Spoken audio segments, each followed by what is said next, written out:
Hello students, class 12th chemistry में नया topic शुरू करने जा रहे हैं। बायोमोलिक्यूल्स। नाम से पता चल रहा है बायोमोलिक्यूल मतलब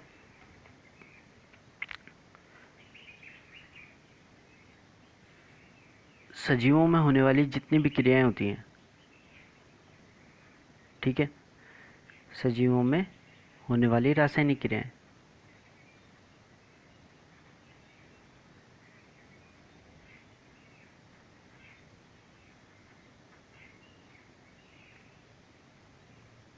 अब हमें पता है हमारे पेट में खाना पचता है।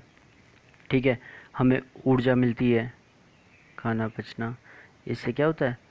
हमें ऊर्जा मिलती है। ठीक, ऐसी एंजाइम क्या करते हैं? ये खाने को पचाने में सहयोग करते हैं। या बहुत सारी रिएक्शंस को हमने पढ़ा था कि कैटेलिसिस करते हैं।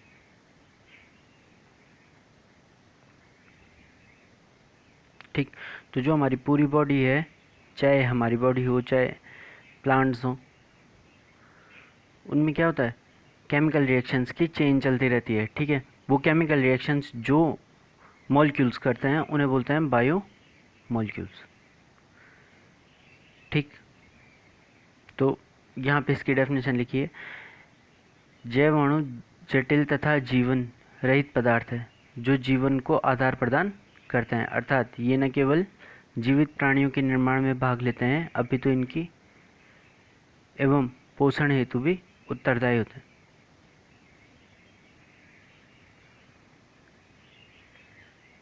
इनका क्या करते हैं? पोषण भी करते हैं। जैसे हम बात करेंगे प्रोटीन, तो प्रोटीन क्या करते हैं? हमारे शरीर का निर्माण करते हैं। शरीर का निर्माण अर्थात ये कोशिकाओं वगैरह का निर्माण प्रोटीन से होता है। ठीक है, दूसरा एंजाइम के बारे में बता दिया कि रासायनिक अभिक्रियाओं को पूर्ण करते हैं। कार्बोहाइड्रेट शरीर को ऊर्जा देने का काम करते हैं। न्यूक्लिक एसिड नाभिकीय अम्ल, न्यूक्लिक एसिड क्या करते हैं? ये आनुवांशिकता के वाहक होते हैं।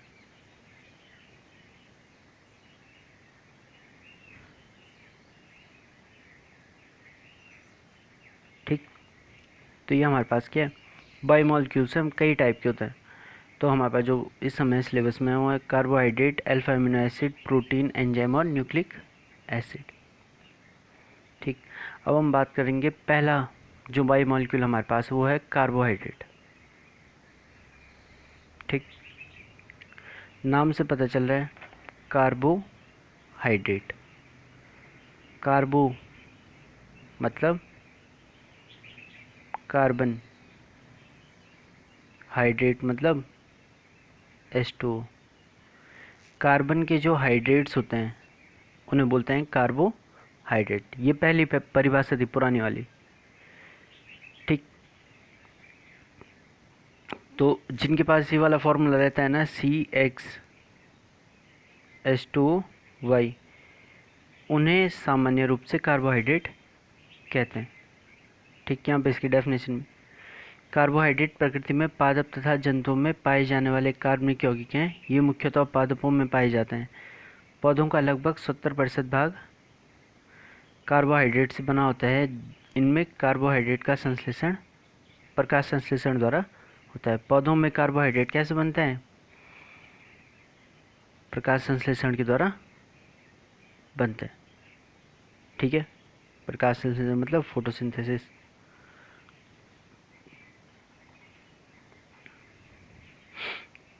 आगे दो चीज़ें और ध्यान रखनी है। जीवों में कार्बोहाइड्रेट का संश्लेषण नहीं होता, इसीलिए हम क्या करते हैं? खाना खाते हैं, जिससे हमें क्या मिल पाए? ऊर्जा मिल पाए। ठीक, मानव शरीर में कार्बोहाइड्रेट ग्लाइकोजन के रूप में लीवर में संचित रहता है, यकृत में। ठीक, तो कार्बोहाइड्रेट किस रूप में रहता है मानव शरीर में? ग्लाइकोजन के रूप में रहता है। इसको आगे देखेंगे कि ग्लाइकोजन किस प्रकार से बनता है, यह है क्या ग्लाइकोजन। ठीक, अभी तो ये खाली नॉर्मल कुछ पॉइंट्स हैं। आगे क्या हुआ कि जब कुछ कार्बोहाइड्रेट्स को देखा तो उसमें पाया गया कि प्रत्येक कार्बोहाइड्रेट ये वाला फॉर्मूला नहीं रखता है। ठीक है, प्रत्येक कार्बोहाइड्रेट ये वाला फॉर्मूला नहीं रखता है। ठीक, और कई पदार्थ ऐसे हैं, जैसे मैं बोलूँ HCHO। ठीक, तो ये क्या हो गया, CH2O ना, ये भी तो ऐसा फॉर्मूला रख रहा है, पर ये कार्बोहाइड्रेट है क्या, ये कार्बोहाइड्रेट नहीं है। ठीक है, एसिटिक एसिड CH3COOH, तो ये क्या है, C2H4O2, और इसे कैसे लिखते हैं, C2H2O ट्वाइस। ये एसिटिक एसिड है, कार्बोहाइड्रेट नहीं होता। ठीक, तो आगे क्या हुआ कि जब कई तत्व ऐसे है जो ये फॉर्मूला रखते हुए भी कार्बोहाइड्रेट नहीं है, और कई तत्व ऐसे हैं जिनका, कई पदार्थ ऐसे हैं जिनका ये फॉर्मूला नहीं है, पर वो क्या है, कार्बोहाइड्रेट हैं। ठीक है, जैसे रेमनोज, फ्लुक्लोज। ठीक है, C6H12O5, फ्लुक्लोज, C6H12O5। ठीक है, तो इनका फॉर्मूला क्या नहीं है, ये नहीं होगा, पर ये क्या होता है, कार्बोहाइड्रेट होता है। ठीक, तो आगे क्या देखा गया कि कार्बोहाइड्रेट की डेफिनेशन को थोड़ा चेंज किया गया, और ये नई डेफिनेशन यहाँ पे सामने आई कि सभी पॉलीहाइड्रोक्सी एल्डिहाइड और कीटोन अथवा वे सभी कार्बनिक यौगिक जो जलअपघटित होकर पॉलीहाइड्रोक्सी एल्डिहाइड या कीटोन देते हैं, जिनमें कम से कम एक असममित कार्बन होता है, कार्बोहाइड्रेट कहलाते हैं। तो कंडीशन दे रखी है ना, पॉलीहाइड्रोक्सी, पॉलीहाइड्रोक्सी मतलब बहुत सारे OH ग्रुप, एक तो OH ग्रुप होना चाहिए। ठीक है, एक मतलब बहुत सारे OH ग्रुप होने चाहिए। दूसरा, या तो एल्डिहाइड हो या कीटोन हो। पॉलीहाइड्रोक्सी एल्डिहाइड और कीटोन अथवा वे सभी कार्बनिक यौगिक जो जलअपघटित होकर पॉलीहाइड्रोक्सी एल्डिहाइड या कीटोन देते हैं, या जिनके जलअपघटन पे हमें ये मिले। ठीक, जिनमें कम से कम एक असममित कार्बन होता है। अब ये असममित कार्बन क्या हुआ,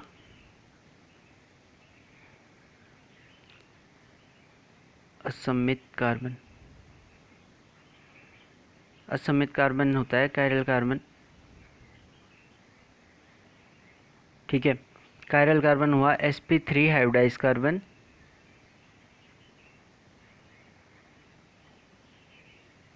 sp3 हाइब्रिडाइज कार्बन जिसकी चारों संयुक्ताएं अलग अलग समूह से पूरी हों, जिसकी चारों संयोजकता अलग अलग समूह से पूरी हो।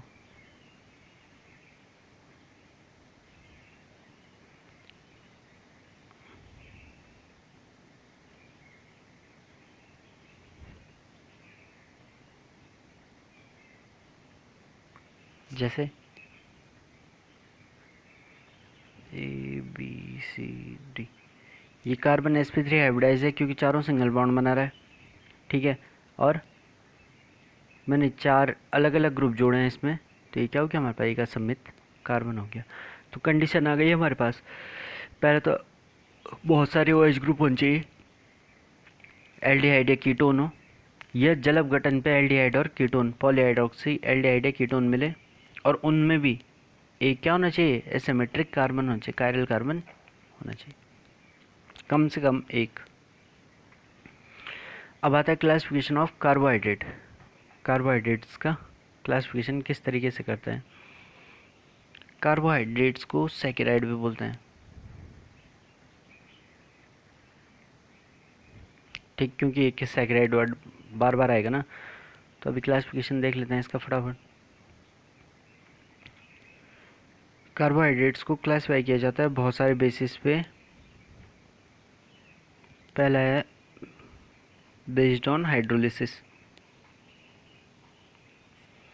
Classification based on hydrolysis. Hydrolysis के बेस पे ये 3 टाइप का होता है। मोनोसैकेराइड,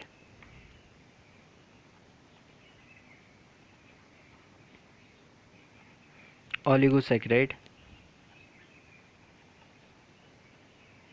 और पॉलीसैकेराइड।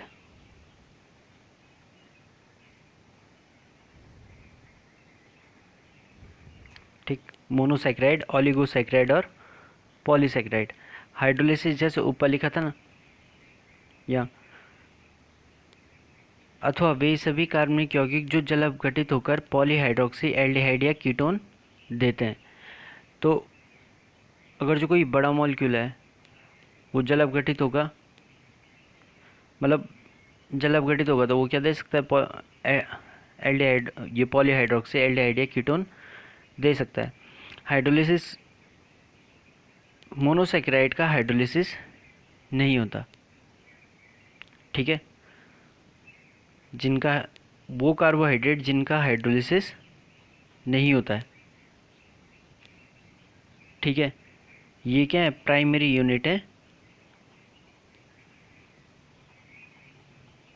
कार्बोहाइड्रेट की। ठीक, दूसरा ओलिगोसैकेराइड। ओलिगोसैकेराइड जल अपघटित होते हैं 2 से 9 इकाइयाँ देते हैं, 2 to 9 यूनिट्स ऑन हाइड्रोलिसिस। ठीक, जैसे हमारे पास क्या है, वो सुक्रोज है। ठीक, मोनोसैकेराइड में आता है हमारे पास फ्रक्टोज, ग्लूकोज। ठीक है, यहाँ आ गया सुक्रोज, लैक्टोज। ठीक, और पॉलीसैकेराइड, पॉलीसैकेराइड का जल अपघटन करते हैं तो 9 से ज़्यादा यूनिट्स हमें मिलती हैं। और इसमें आते हैं सेल्यूलोज, स्टार्च। ठीक है, ग्लाइकोजन जो हमने पढ़ा था ना आगे।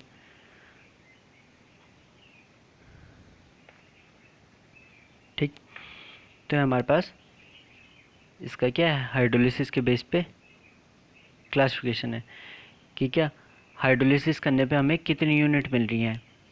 जो प्राइमरी यूनिट होती है उसे मोनोसैकेराइड कह लेते हैं, और मोनोसैकेराइड का हाइड्रोलिसिस नहीं होता है। राइबोस भी आ जाएगा। ठीक है, यहाँ पे तो ऐसे में इनके एग्जाम्पल ध्यान रखना है। आगे इनका क्लासिफिकेशन दूसरे बेस पे कि जो मोनोसैकेराइड और ओलिगोसैकेराइड होता है ना, ये जल में विलय होते हैं।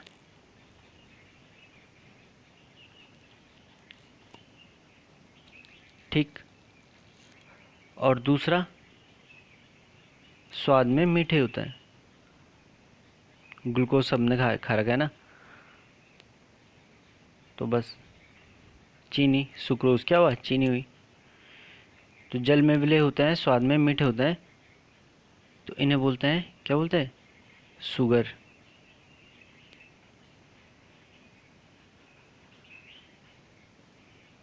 ठीक, और ये क्या हुआ हमारे पास? देखिए सेल्यूलोज क्या हुआ? लकड़ी। लकड़ी पे कोई स्वाद होता है क्या? नहीं होता ना। तो ये क्या हो जाएंगे? जल में अविलय और स्वादहीन, तो इन्हें बोलते हैं नॉन शुगर। ठीक है, तो एक क्लासिफिकेशन ये भी आ गया, शुगर और नॉन शुगर। ठीक, शुगर्स होती हैं जो उन्हें 2 भागों में बांटते हैं।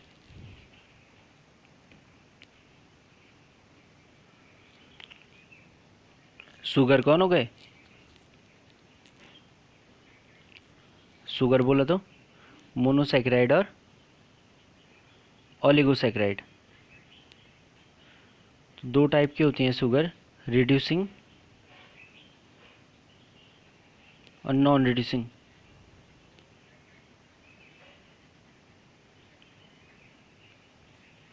ठीक है, रिड्यूसिंग शुगर किसे बोलते हैं? जो टॉलन और फिलिंग रिएजेंट को रिड्यूस कर देता है। ठीक, टॉलन और फिलिंग रिएजेंट को रिड्यूस करते हैं। रिड्यूस मतलब अपचयन, इसे बोलते हैं अपचायी शर्करा। ये हो गया अनपचायी शर्करा।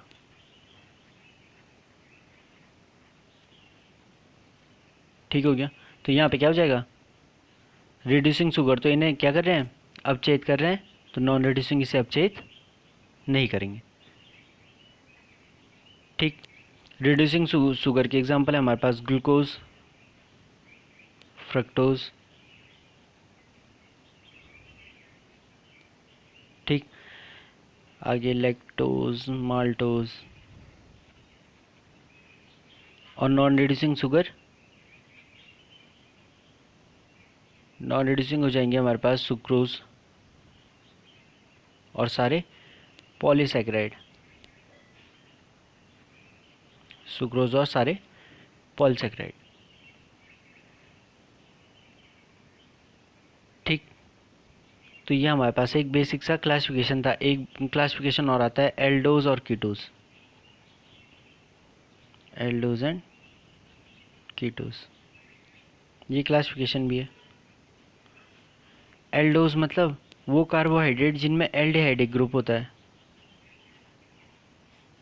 ठीक है, और दूसरे जिनमें ketone group, ketonic functional group होता है। ठीक है, तो एल्डिहाइड वाले हो गया हमारे पास ग्लूकोज।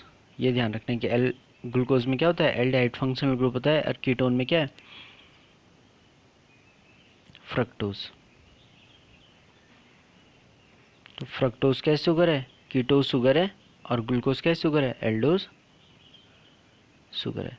तो ये बहुत बेसिक सा क्लासिफिकेशन था कार्बोहाइड्रेट्स का। आगे इसमें ग्लूकोज के बारे में हम पढ़ लेंगे। Thank you.